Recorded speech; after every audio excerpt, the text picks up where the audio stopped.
হে hello everyone.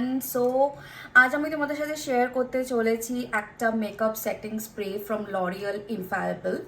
তো এটা review দেখেই আমি এটা পারচেস করেছি নাইকার পিঙ্ক সেলে।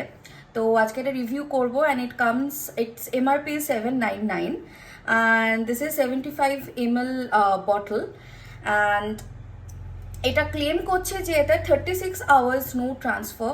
So I will definitely try it first, definitely for this hot and humid weather. তো তাই আমি তোমাদের সাথে আজকে রিভিউটা শেয়ার করতে এসেছি। So I'll just shake the bottle and একদম দূর থেকে আমি স্প্রেটা করলাম and let it dry. Huge নেই, নাথিং, দেখো কিচ্ছু নেই আমার হাতে। তো এটা পুরোপুরি ফিক্স করে দিল। এবার আমি এটা কতটা লংজিভিটি, কতক্ষণ এটা থাকে সেটা রিভিউ আমি অন্য কোনো ভিডিওতে শেয়ার করে দেব। নাও আজকে I am going out for a coffee date with my hubby. So bye by.